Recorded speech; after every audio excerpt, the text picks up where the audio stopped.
The UPSC CSE arena is an ever-evolving space where staying up to date becomes as crucial as maintaining a thorough preparation. With strategic planning and holistic coverage for exam syllabus, Vision IS Delhi presents GS Foundation course. Avail analysis and integration of current affairs with GS syllabus.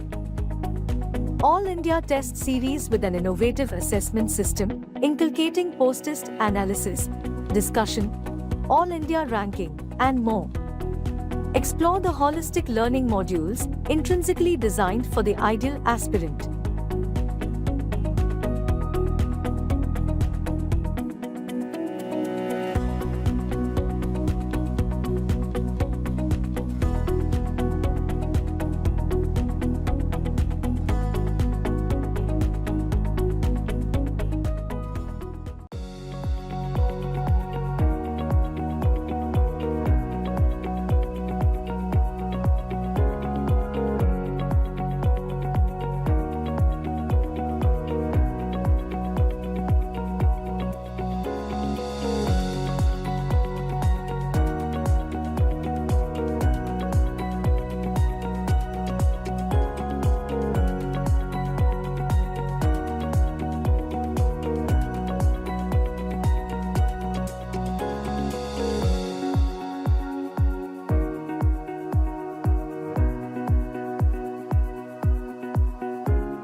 Now let us take up NITI Aayog.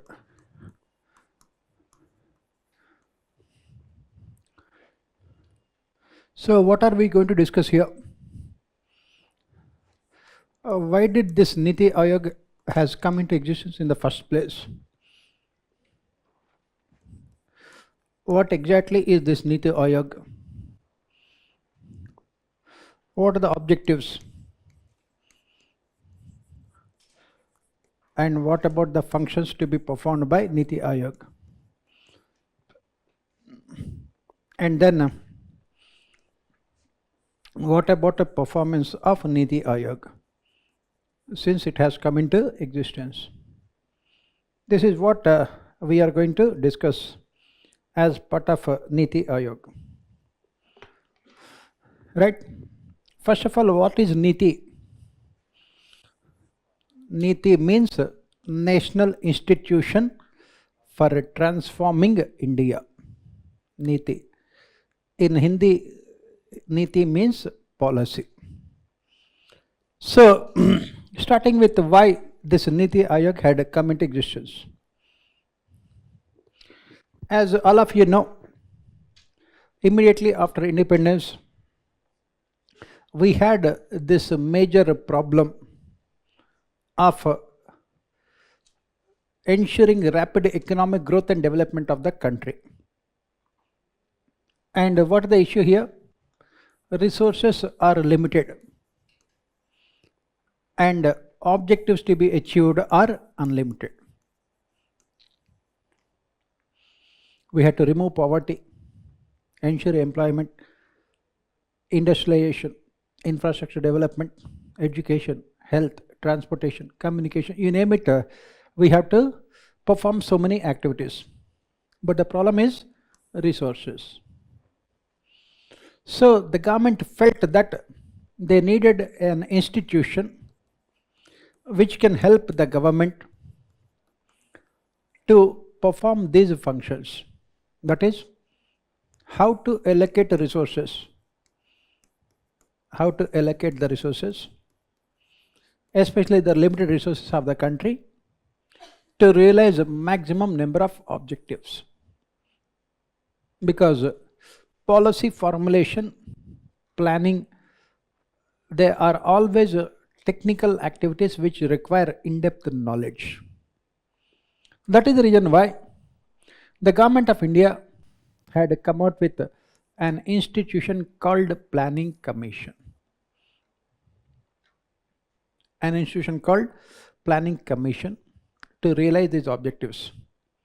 This Planning Commission was neither a constitutional body nor a statutory body.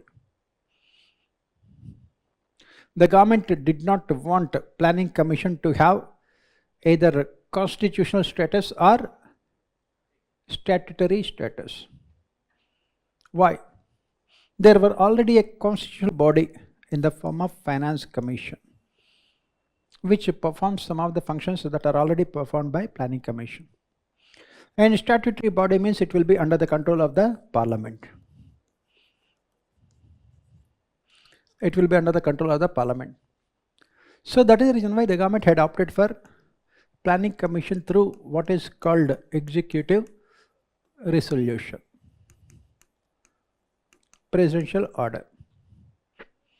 And this Planning Commission consisted of mostly experts from different fields: economics, accounting, agriculture, business, education. All these fields are members of Planning Commission. And this Planning Commission was given the responsibility of formulating the plans for the entire country. What we call them as 5-year plans. 5-year plans. For a long period of time, there was no controversy related to Planning Commission, because Planning Commission members enjoyed a lot of credibility, and it was hoped that they would come out with the best of the plans for the country that would ensure rapid economic growth and development. But that was not the case. By the end of the third 5-year plan, all our dreams were shattered, because the country could not achieve any of the objectives that were mentioned in the 5-year plans. On the other hand, the country was facing severe crisis also. And we had simply had no resources to finance the 5-year plans also, because of which we took a plan holiday also between 1966 and 1969. And in between, what happened? In 1967, when elections were held to Lok Sabha and the state legislative assemblies simultaneously, for the first time in 9 states, opposition parties had come to power. And that was when Planning Commission had become controversial. It had become the major bone of contention from 1967 till 2014. From 1967 to till 2014, this Planning Commission had become the major bone of contention between the center and the states. Why? The state governments have always opposed Planning Commission, for the simple reason that this Planning Commission had a huge amount of discretionary powers. It had huge amount of discretionary powers to allocate funds to state governments as part of plan expenditure. As part of plan expenditure. And this was opposed by the state governments. Why? Because those states which are ruled by the opposition parties have alleged that Planning Commission has allocated all the funds to those states which are ruled by the same political party at the central level. Center-state financial relations are always a major problem between the central and state governments, especially when one political party is ruling at the center and other political party is ruling at the state. In 1983, Chief Minister's Conference was held in opposition party. Chief Minister's Conference was held in Andhra Pradesh, headed by the Chief Minister of Andhra Pradesh at that point of time, N.T. Ramarao. And this conclave has demanded that if we have to ensure better center-state financial relations, we must dismantle Planning Commission. Why? Because this Planning Commission had become an instrument in the hands of the central government to discriminate against opposition-ruled states. Why? Because it was said that the Planning Commission was providing grants to only those states which are ruled by the same political party at the center. After 1991, we have opted for what is known as LPG, liberalization, privatization, globalization. And from then onwards, we also have opted for what is called indicative planning. We have shifted from imperative planning to indicative planning. That is when the role of Planning Commission has also become less significant, because the Planning Commission does not have that kind of hold over the economy like during the previous socialistic days. As you can see, recent Supreme Court judgment regarding Article 39B also. Article 39B. Our Chief Justice Chandrachud has said that the government cannot claim private property, entire private property, in the name of redistribution of that property in favor of weaker sections of society. That was part of socialism. So Planning Commission could do anything and everything. Now, when we opted for this kind of indicative planning, the role of the state also has come down in the age of this growth and development. Planning Commission also was losing its significance. Still, we continued with the 5-year plans. 8th 5-year plan, 9th 5-year plan, 8th plan between 1992 and 97, 9th plan between 97 and 2002, 10th 5-year plan between 2002 and 2007, 11th 5-year plan between 2007 and 2012. And then what happened? The 12th 5-year plan, which was supposed to start from 2012, was not started. Why? Because of a global uncertainty. In 2008, America was facing a severe financial crisis thanks to the collapse of stock markets. It led to the global recession of 2009. So under those highly uncertain circumstances, we could not start the 12th 5-year plan. It was supposed to start from 2012, but we did not start it because of the global uncertainty. That is when the questions have been raised regarding the relevance of these 5-year plans. Why? Because these 5-year plans basically are about what you are going to do in the next 5 years. When you are living in this age of globalization, whatever that happens in the rest of the world will automatically impact you. So can you formulate any plan for 5 years and also ensure their success? Why? Because by tomorrow the situation can completely change.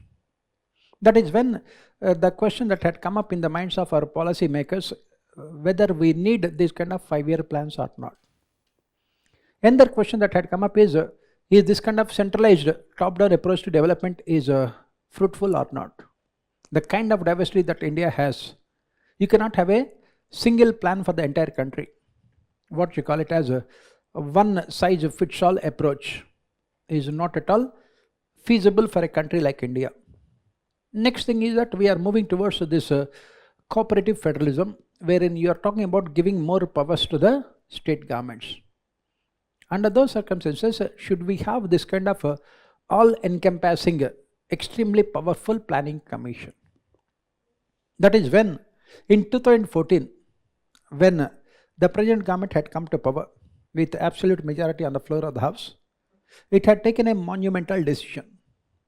That is, they had decided to dismantle Planning Commission and replace it with what is called NITI Aayog. And the government keeps on saying that this move to dismantle Planning Commission and replacing it with NITI Aayog is an example of cooperative federalism. So what exactly is this NITI Aayog? What it is supposed to do? What is the difference between Planning Commission and NITI Aayog? And ultimately, what are the objectives and what are the functions and what about the performance of NITI Aayog is what let us try to look at. So what are the circumstances that really forced the government to dismantle Planning Commission? As we have mentioned, these 5-year plans have become a complete anomaly in the age of globalization. They have become a complete anomaly in the age of globalization. Why? Because when a situation is changing every day, you cannot have any 5-year plans. Similarly, This planning commission, having a huge amount of discretionary powers in terms of allocation of finances, has become the major bone of contention between the union and states, the most important source of conflict between the union and the states. Next, this planning commission was also opposed by central government ministries and departments. Central government ministries and departments. Why? Because planning commission has taken away their autonomy. It has taken away their autonomy. Planning commission has taken away their autonomy. Why? In the name of 5-year plans, in the name of these 5-year plans, planning commission would formulate their policies also. It would formulate their policies. There is no autonomy for them. Similarly, from developmental perspective, again planning commission was opposed, because planning commission would come out with what is called one size fits all approach. That means it will come out with one single plan for the entire country. With the kind of diversity that we have, obviously this kind of approach is going to be a complete failure.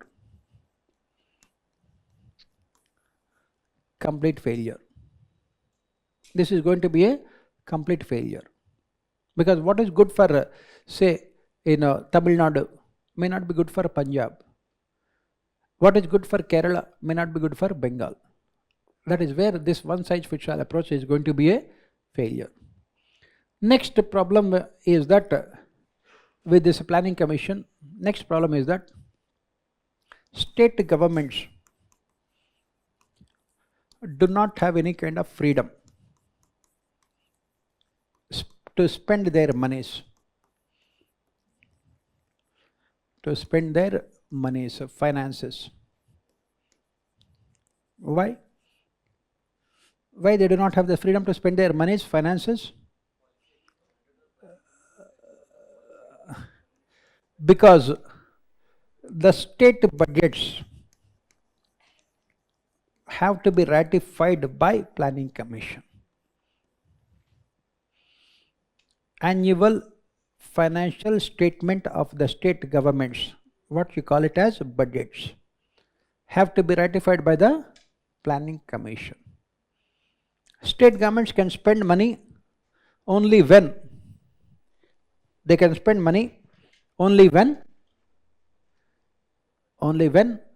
planning commission gives their approval.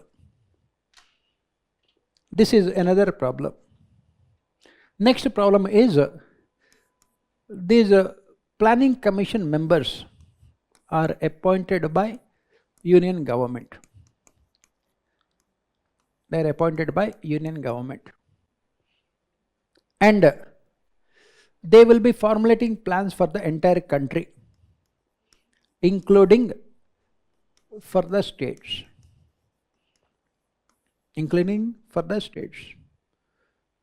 And what is the problem here? The states do not have any representation in planning commission. No representation in planning commission, which goes against the federal spirit of our constitution.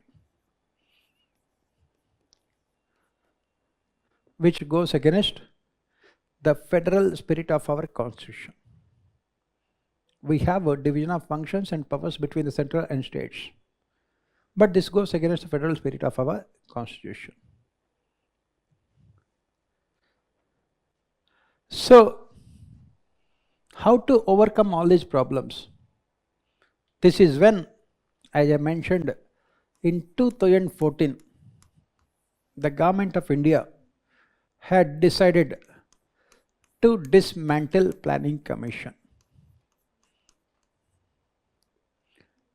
It had decided to dismantle Planning Commission and replace with another body called NITI Aayog.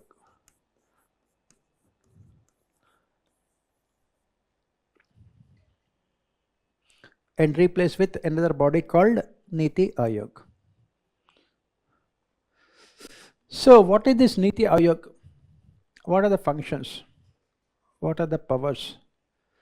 What are the objectives? And how this NITI Aayog is different from Planning Commission is what let us try to find out. First and foremost, NITI Aayog, like Planning Commission, is also a body set up by executive resolution.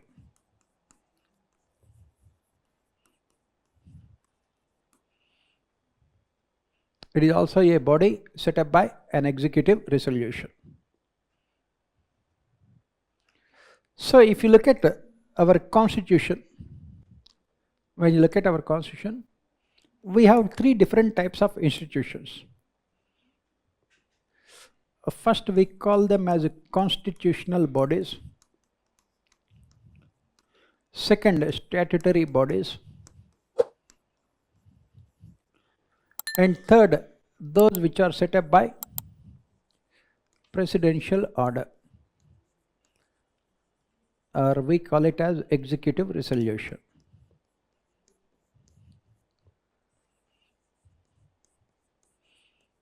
By executive resolution, presidential order. What are these constitutional bodies? Our constitutional makers have given utmost importance to these constitutional bodies because their basic objective is to ensure constitutionalism, what is called a limited government. Their objective is to make sure that there are proper checks and balances within the system. That is the reason why President of India, Judiciary, CAG, UPSC, Election Commission, they are all constitutional bodies. They are given enough functional and financial independence to perform their functions. Then we have statutory bodies which are created by Parliament. It is the Parliament that can define their functions, powers, responsibilities and everything else. And Parliament can take away those powers also. It does not require any constitutional amendment. Simple majority on the floor of the House is more than sufficient. We have statutory bodies like regulatory authorities. So many of them are there. Security and Exchange Board of India, Telecom Regulatory Authority of India, Pension Funds Regulatory Development Authority. We have a Central Information Commission, Central Vigilance Commission. These are all statutory bodies. Then the third one is those which are created by an executive resolution. And this is basically created for administrative efficiency. They will be directly working under the government. For example, there's something like a company form of organization. There's Indian Companies Act. Most of the public sector enterprises in India are like this only, which are created by an executive order. And the government can create them and can also destroy them with the executive order. It does not require the approval of the Parliament. For example, Planning Commission. Planning Commission had come into existence through a presidential order. So do you require the permission of the Parliament? No. Similarly, for dismantling Planning Commission, again you don't require any permission of the Parliament. And that is the reason why the government has dismantled Planning Commission again with an executive order to ensure flexibility, to give more flexibility to the government. So this NITI Aayog also had come into existence to make sure that the government has the necessary freedom, flexibility to define its functions, powers and everything else. And if you're not satisfied, tomorrow you can dismantle NITI Aayog also. So after NITI Aayog had come into existence, the government wanted to make sure that this NITI Aayog will not have any of those powers that previous planning commission had, that made planning commission the major bone of contention between the center and the states. So the government has said that we will have a NITI Aayog a completely different format. The government has said that this NITI Aayog is going to be an example of a collaborative federalism. This year the question was asked in our polity paper, trends in center-state relations. What are the recent trends? You have to talk about all these things.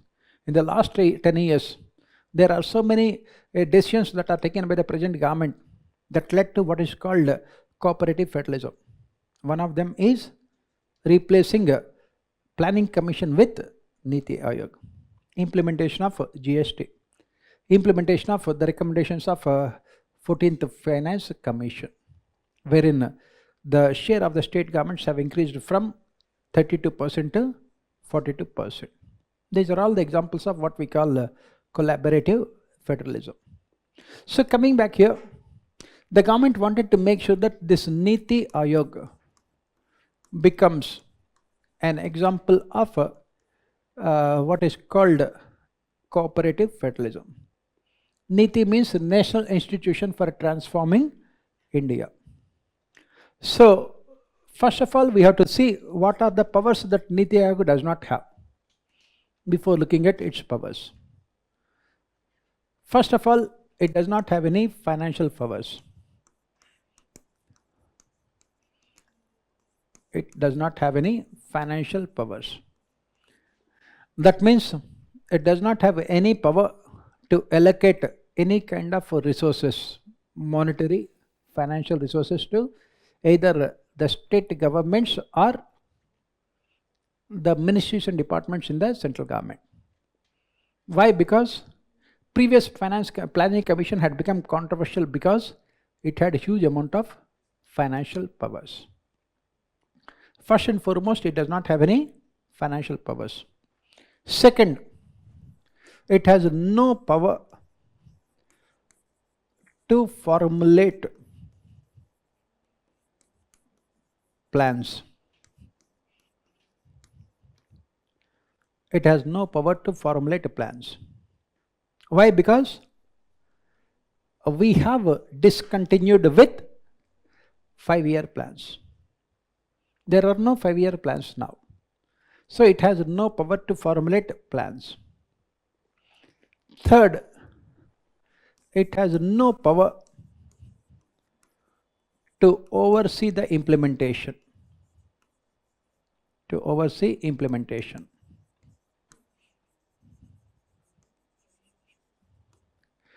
Since there are no 5-year plans, is there any question of implementation? It has no powers to oversee the implementation of any of the plans. It has no powers to oversee the implementation process. Next, fourth, it has no powers to control state governments.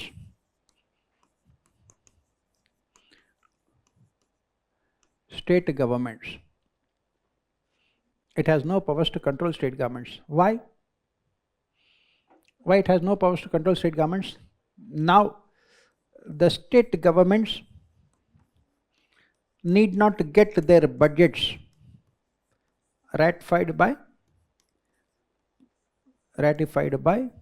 NITI Aayog.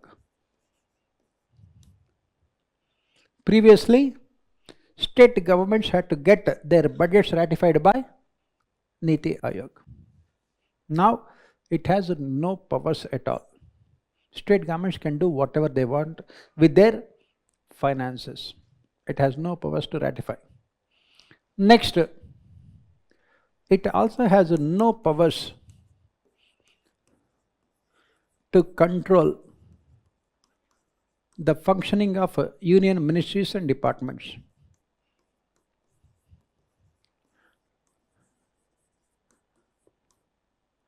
It has no power to control the functioning of union ministries and departments. It has no powers to control functioning of union ministries and departments. Right? It has no powers to control functioning of union ministries and departments. Nothing else. Then what kind of powers it has? It has no powers. It has absolutely no powers. Then what else did NITI Aayog do then? What do they do? Pardon?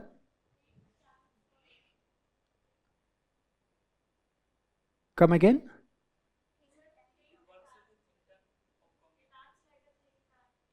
It is, it acts like a think tank. Okay. And then anything else?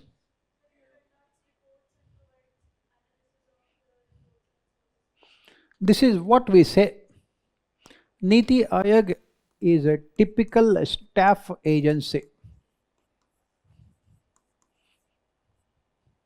It is a typical staff agency. Staff agency. What do these staff agencies do? They provide support to executive.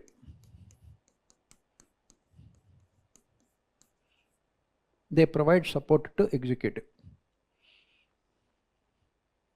For example, what are the staff agencies that we have? We have a cabinet secretariat. We have a central secretariat.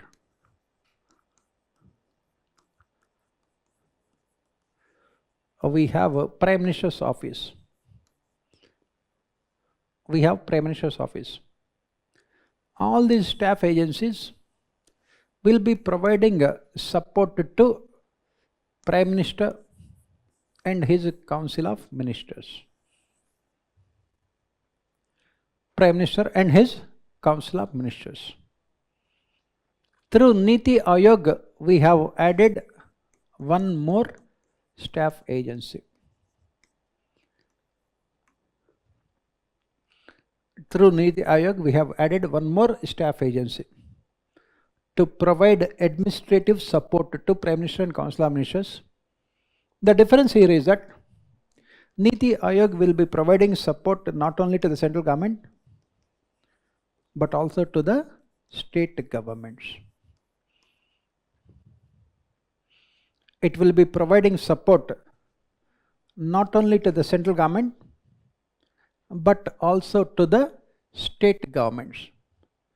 It will be providing support to the state government also. Right? So let us proceed and look at what NITI Aayog does. What are the functions? What are the objectives of NITI Aayog? So what we are saying is that we are living in this age of globalization. And what is the issue here? When you are living in this age of globalization, policy formulation becomes extremely critical. Policy formulation becomes extremely critical. Why? Because success of your development administration depends on your policies. And this policy formulation is a highly technical activity. It is a highly technical activity. It is a highly technical activity that requires in a specialized knowledge. It requires specialized knowledge. It required experienced personnel, skilled, experienced personnel, skilled and experienced personnel. You need professionals, what we call them as professionals. You need professionals. What is the problem here?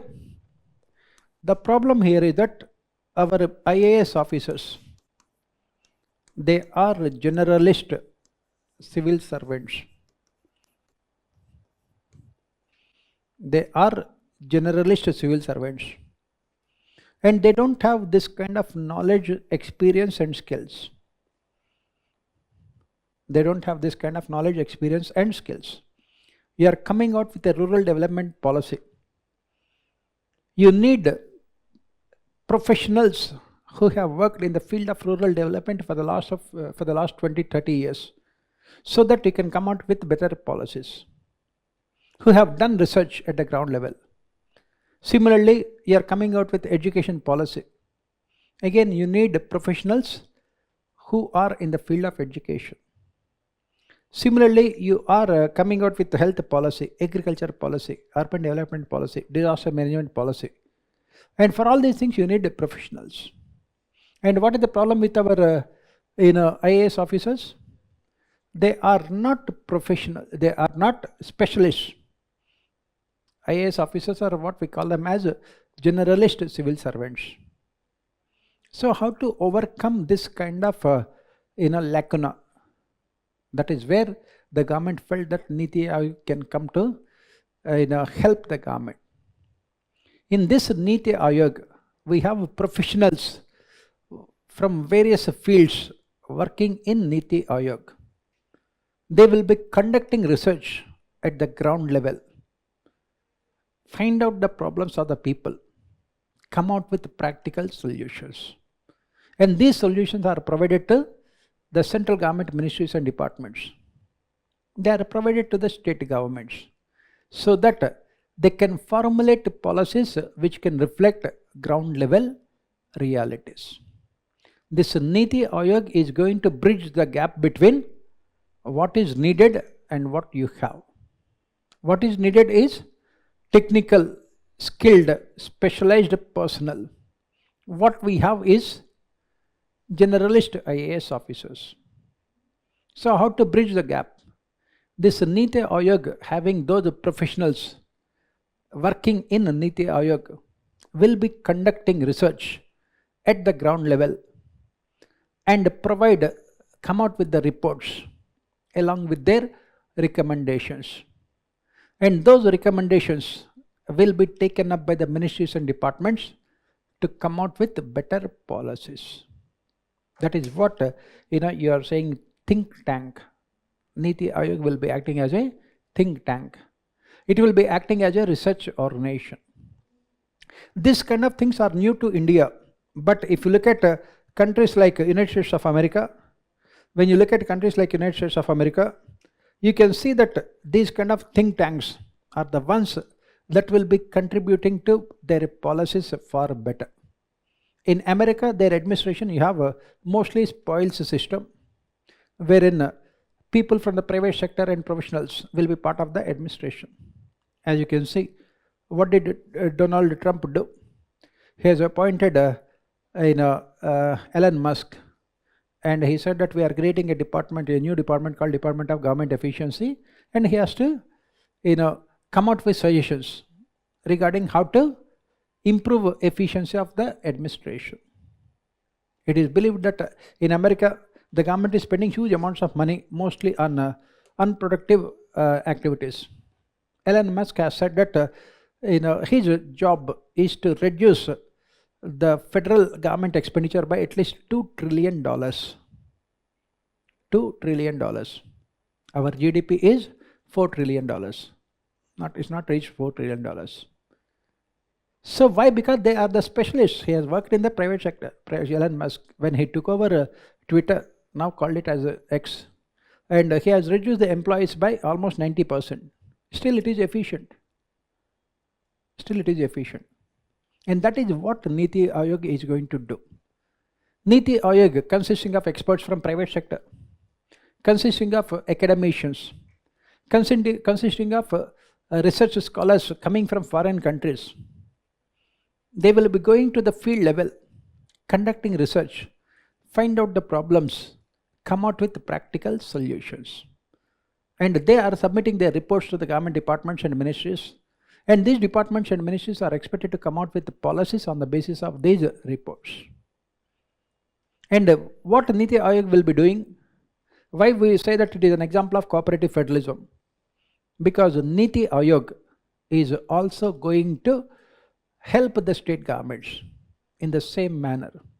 State governments do not have the resources, they don't have the manpower, they don't have the skilled technicians to conduct this kind of extensive research.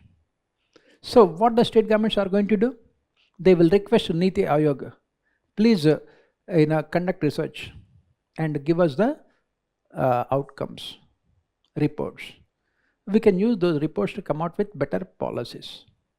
That is where we talk about NITI Aayog being an example of cooperative federalism. Similarly, state governments are implementing some of their flagship schemes, important schemes. And some of these schemes are facing a lot of problems in terms of implementation. And they will ask NITI Aayog, please conduct research at the ground level. Find out what are the major issues, why the schemes are not successful, and give us the recommendations. That is where again NITI Aayog will be helpful to the states. Another thing that we say about NITI Aayog is that NITI Aayog is also example of a cooperative federalism. Why? Because NITI Aayog has the members who are the part of NITI Aayog's governing council, Prime Minister, Union Cabinet Ministers, and Chief Ministers of all states, and Lieutenant Governors of Union Territories, all of them. And they will be taking decisions unanimously. Even if one person is opposing it, the decisions will not be implemented. Again, it is an example of cooperative federalism. Why? Because the decisions are taken by people elected representatives. And what is the problem with planning commission? In case of planning commission, what? It has no members appointed by the state governments. It is completely a bureaucratic body whose members are nominated by the union government. When they come out with the plans, whom they will be favoring? Union government or state governments? Union government. That is where planning commission had become controversial. On the other hand, NITI Aayog has its members. Prime Minister is the chairman, and it has a full-time vice chairman. And rest of the members are the state chief ministers, union cabinet ministers, and rest of the members. All of them will be meeting regularly and taking decisions in a more through consensus.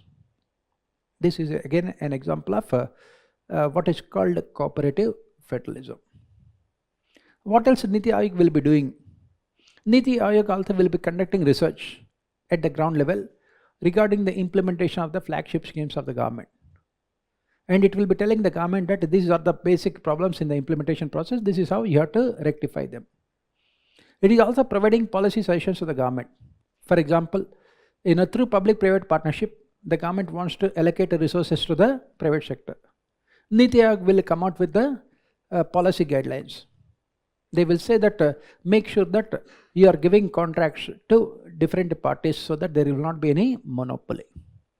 Some time back, when the government had come out with this idea of privatizing our airports, NITI Aayog has suggested that all these airports should not be given to one single organization. They should be given to different organizations so that there will be competition also. Otherwise, it would result in monopoly of the private sector. Similarly, NITI Aayog had asked the government to close down at least 27 sick central public sector enterprises. Why? Because they had become white elephants. NITI Aayog had come out with a report on utilization of water resources in the country, Mahir Shah Committee. Those reports are regularly asked by UPSC in your 4 papers of general studies, NITI Aayog reports. And NITI Aayog also had come out with a voluminous report, 75 years of our independence. And they will be coming out with reports regarding how to improve the functioning of regulatory authorities. As you can see here, SEBI nowadays is facing so much of criticism because of the actions of its chairman. NITI Aayog will come out with the recommendations regarding how to make sure that this regulatory governance in India becomes more effective. These are all the functions. But what is the other side here? The other side here is that the recommendations of NITI Aayog are only advisory in nature. So I gave you the example of NITI Aayog suggesting to the government that airports should not be given to a single person, all the airports management. Then the government has appointed a committee of secretaries to look into the recommendations of NITI Aayog. The committee of secretaries rejected the recommendation of NITI Aayog and said that it can be given to a single person. And that led to monopoly in critical infrastructure sectors. That is where NITI Aayog can become ineffective. Why? Because its recommendations are only advisory in nature. As I said, NITI Aayog has recommended privatization of closure and privatization of at least 27 central public sector enterprises. But these recommendations were not implemented by the government. This is where effectiveness of NITI Aayog has come down. And the state governments are also alleging that this NITI Aayog, meetings of NITI Aayog have become something like a coffee club, wherein all the chief ministers and prime minister and cabinet ministers would be meeting. Over a cup of coffee, they will be discussing so many things. And ultimately, they will not take any decisions also. Recently, when the NITI Aayog meeting was held, almost all the opposition party chief ministers have boycotted. Mamata Banerjee has said that she will not be attending the meetings of NITI Aayog because she was not allowed to speak. And she was allowed to speak only for 5 minutes. After that, they will cut the mic also. And she said that she will not attend. Opposition party chief ministers have said that they are not attending because they are not given enough time. So that is where again problem, politicization also. And this is another problem with NITI Aayog. Next problem with NITI Aayog is that previously planning commission we had plans, 5-year plans and everything. And the amount of given by the planning commission has to be used for the purpose for which it has been given, what you call it as conditional grants.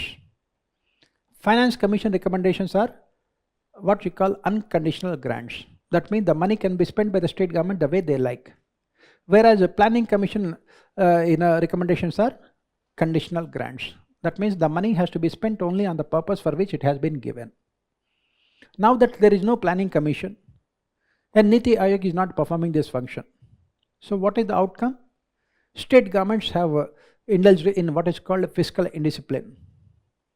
They are using all their monies, all their finances only to finance populistic schemes.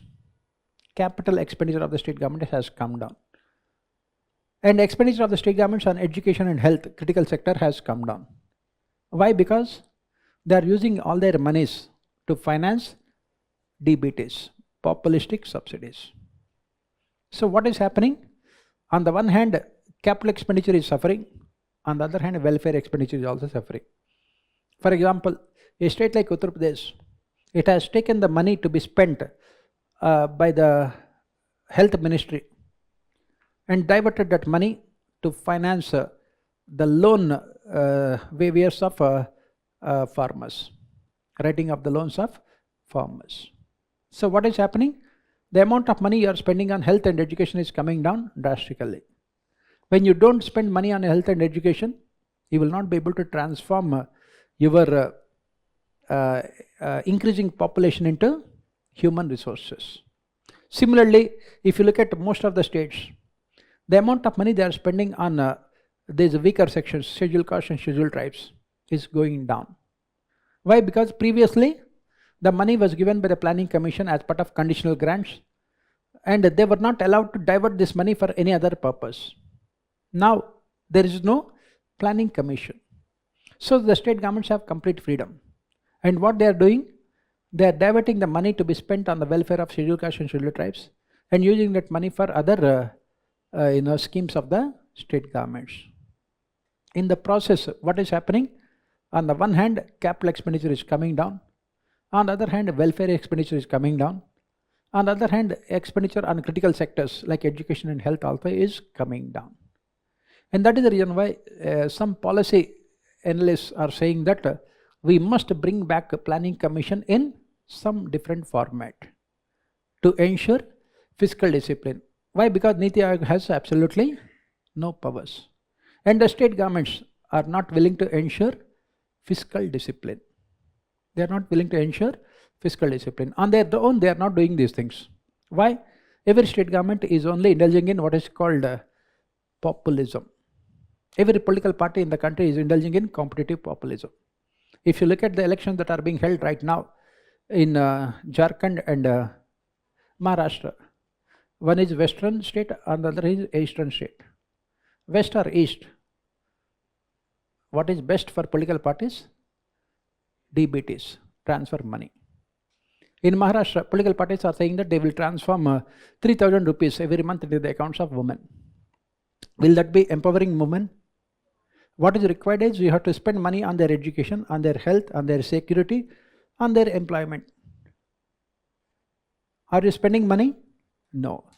And the same thing in Jharkhand. They are also saying that they will give. On the other hand, if you have something like planning commission, then the state governments would be forced to spend money on these critical sectors. There will be some kind of what is called financial discipline, which is not there now. And it is impacting these governments in the long term, both central and state governments, because political parties in India are not self-disciplined. They are only concerned about winning elections, and they are only concerned about short-term populistic policies. And that is where something like NITI Aayog has been a failure, because it does not have any real powers. As I said, in previously finance commission, in a planning commission, the state governments will have to spend the money on the purpose for which it has been given, what you call it as conditional grants, and which is not the case with states now. And that is the reason why it is said that we must bring back some kind of this NITI Aayog. Let us look at some of these things. Right. NITI Aayog will be acting as a think tank for the government in the age of globalization, wherein administration has become highly technical and specialized. Right. And I'll just give you the what are the important objectives of NITI Aayog. A strong hold over current affairs is your way to succeed in the UPSC Civil Services examination. Brace yourself and get detailed coverage of relevant news both nationally and internationally. With the monthly current affairs revision program starting from 26th October at 5 p.m. Enroll today and elevate your current affairs knowledge with comprehensive coverage of current affairs compiled through relevant sources such as the Hindu, Indian Express, Economic Times, PIB Yojana and others. Expert support and personalized mentoring. Comprehensive assessment through MCQs and mains-oriented questions.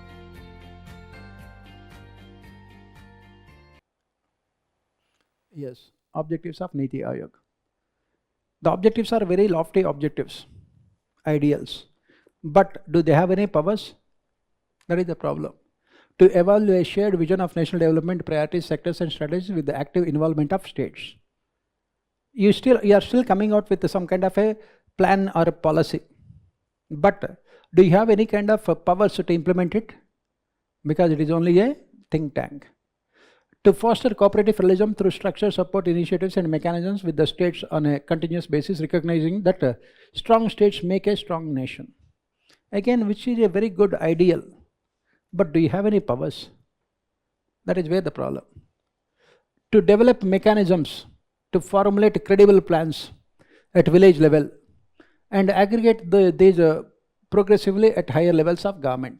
Basically, the objective here is to promote what is called decentralized planning. Let at the state level, Gram Sabha formulate the plans for the village. From there, these plans can go to DPCs, district planning committees. From there, they can go to state planning boards. From there, it can come to NITI Aayog, decentralized bottom-up planning. That is what NITI Aayog says. But do they have any powers? That is what we say. Next, to ensure on areas that are specifically referred to it, that the interests of the national security are incorporated in economic strategy and policy. Basically giving inputs to the government regarding strategic policies by taking into consideration national security. To pay special attention to the sections of our society that may be at risk of not benefiting adequately from economic progress. Basically to take care of the interests of poorer sections of society who are not benefiting out of this process of liberalization and globalization. As you can see here, what we are witnessing is widening inequalities in the distribution of income and wealth, and NITI Aayog must come out with the policies that would benefit weaker sections and poorer sections. Then to design a strategic and long-term policy objectives and programs and frameworks to basically foster speedy economic growth and development. To provide advice and encourage partnerships between the key stakeholders and national and international like-minded think tanks as well as educational and policy research institutions. The problem is that these are all the things that you find on NITI Aayog website as part of objectives. But in reality, are they being implemented or not? That is where the issue. And to create a knowledge, innovation and entrepreneurial support system through a collaborative community of national and international experts, practitioners and other partners. At this point of time in NITI Aayog, you have so many research scholars coming from foreign countries and working in India, which is not the case with Planning Commission previously. In fact, some of our students are also working with the NITI Aayog, old students. What they are doing is that NITI Aayog will give them a fixed salary of 1,50,000 rupees per month. And they are expected to go to the field level, conduct the research, come out with the reports, submit them to the NITI Aayog. These reports are again evaluated by the higher ups. They will come out with the final recommendations. So that the policies formulated by the government at the end of the day can reflect ground level realities. So this is what we say the objectives of NITI Aayog. And what are the features of NITI Aayog? It is developing itself as a state-of-the-art resource center with necessary knowledge and skills that will enable it to act with speed, promote research and innovation, provide strategic policy vision for the government and deal with the contingent issues. Everything is fine. It has provided all kinds of solutions to the government. But is it mandatory for the government to accept all the solutions offered by NITI Aayog? And the most critical solutions are never implemented by the government. For example, Meher Shah Committee on utilization of water resources. It is yet to be implemented by the government. Right? So this is what we say. NITI Aayog's center's gamut of activities can be divided into 4 main heads: policy and program framework, cooperative federalism, monitoring and evaluation, think tank and knowledge and innovation hub. This is what it is supposed to do. As I said, it has submitted so many reports also. On its part, NITI Aayog is doing a good job, but it is for the politicians and the bureaucrats to see how best they can utilize the services of NITI Aayog. That is where effectiveness of NITI Aayog can be seen. Is it promoting cooperative federalism? Definitely, because it is helping the state governments. Is it providing the much needed technical assistance to the government ministries and departments? Definitely, it is. Is it acting as a think tank? Definitely. So it is fulfilling all its objectives, but its effectiveness is not as good as it should have been. Why? Because of the unwillingness on the part of the political class to implement the recommendations in a more sincere manner. So that is what about NITI Aayog. I am sure that should be more than sufficient. Any doubts you can ask. The differences between NITI Aayog and Planning Commission, we already have discussed these things. I have mentioned all these things. Right? So this is what about NITI Aayog. Any doubts you can ask.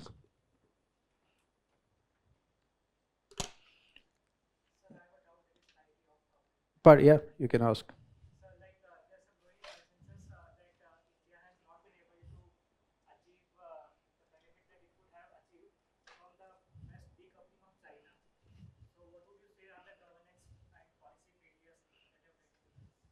See, at the end of the day, what you must remember is that public policies are the exclusive domain of politicians. And what is the problem here? Politicians, when they formulate policies, they are concerned about their own short-term benefits. That is, how to win elections and retain power. And that is where policies are a major problem in India. Because their objective is only to win elections and retain power for longer periods of time. On the other hand, citizens lack awareness. For example, take the case of DBTs, direct benefit transfers. Technology can be used to reduce corruption and transfer money to the accounts of people. But can these DBTs remove poverty? By transferring money, 3,000 rupees into the accounts of people, are you making that woman rich? That is where the problem. You can have as many think tanks, you can have as many specialists, professionals, but at the end of the day, you need political commitment. That is where the problem. And that is where we need changes in our political culture of our country. People must be voting in elections not on the basis of these emotional factors, on the basis of the performance of the governments. You should be voting in elections in the name of improving infrastructure, providing education, providing health, providing better nutrition, not in the name of DBTs. That is where the problem is. You mean to say that there should be UPSC Prelims? At least, are you saying at least? Last year 13 lakh people took UPSC Prelims, out of which only 12,000 cleared Prelims. If that is the case, there will not be a single politician in our country.